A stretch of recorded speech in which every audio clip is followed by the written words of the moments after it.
The sun had set over the small town of Willow Creek, casting long shadows across the streets. Sarah and Mark, best friends since childhood, were on their way to an old, abandoned house rumored to be haunted. "Are you sure we should be doing this?" Sarah asked, her voice slightly trembling. "Come on, it's just an old house. What's the worst that could happen?" Mark replied, trying to sound brave. As they approached the creaking gate, a chill ran down Sarah's spine. "I don't like this, Mark. It's too quiet." "That's the point. It's supposed to be thrilling," he said, pushing the gate open with a loud squeak. They stepped inside, the moonlight illuminating the path ahead. Inside, the air was thick with dust, and the floorboards creaked under their weight. "Look at this place," Mark said, shining his flashlight around. "It's like something out of a horror movie." "Let's just take a quick look around," Sarah suggested, trying to sound more confident than she felt. Suddenly, they heard a loud bang from upstairs. Sarah jumped. "What was that?" "Probably just the wind," Mark said, though he didn't sound convinced. "Let's check it out." They climbed the staircase, each step echoing in the silence. At the top, they found a door slightly ajar. Mark pushed it open, revealing a dark room filled with old furniture and cobwebs. "Do you see anything?" Sarah whispered, peering inside. "Just some old junk," Mark replied. But as he stepped in, the door slammed shut behind him. "Mark!" Sarah screamed, pounding on the door. "Let me out." "Hold on, I'll find a way to open it," Mark shouted, struggling with the doorknob. As Sarah pounded on the door, panic surged through her veins. "Mark! Please!"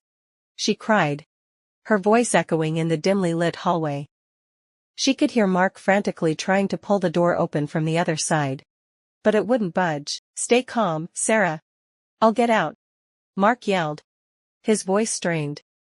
He felt around for a latch or a way to pry the door open, but the old wood was stubborn. Meanwhile, Sarah backed away from the door, her heart racing. She glanced around the dark hallway, searching for something, anything that could help her. The only source of light was the beam from Mark's flashlight, flickering ominously. Suddenly, she heard a whispering sound coming from the shadows. "Sarah." It was faint, almost like a breeze carrying a voice. She froze, her breath hitching in her throat. "Who's there?" she called out, trying to sound braver than she felt. "Sarah, I can't find the latch," Mark shouted again, desperation creeping into his tone. The whispering grew louder, more insistent. "Sarah." "Mark.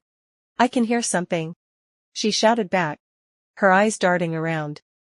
"We need to get out of here." Just then, the flashlight flickered and went out, plunging Mark into darkness. "What happened?" he yelled, panic rising in his voice. "I don't know. Just keep trying to open the door," Sarah shouted, her heart pounding. The whispers intensified, swirling around her, and she felt an icy breeze brush against her skin. "Sarah. I can't see anything." Mark's voice trembled. "I think I'm stuck." In that moment, Sarah remembered the old tales about the house. It was said to be filled with spirits, trapped between worlds. She took a deep breath, trying to steady herself. "Mark, listen to me. We need to stay focused. Find something to pry the door open." As she spoke, she noticed a glimmer on the floor near the wall. It was a rusty old crowbar, half buried in dust. She rushed over, grabbed it, and ran back to the door. "Mark, I found something. Use it to pry the door open," he urged, his voice filled with urgency. With all her strength, Sarah wedged the crowbar into the crack of the door and pulled. The door creaked ominously, but it wouldn't budge. Come on, she urged, her muscles straining. Just as she was about to give up, the door suddenly gave way, swinging open with a loud crash. Mark stumbled out, breathless and wide-eyed. "What took you so long?" he gasped, looking pale. "I heard something, Mark. We need to get out of here," Sarah urged, glancing nervously back down the hallway. They didn't need to be told twice. They dashed down the stairs, their hearts racing as they reached the front door. As they burst outside into the cool night air, they heard the whispers fade behind them. "Let's never come back here again," Sarah panted, looking at Mark with wide eyes. "Agreed," he replied, still shaken.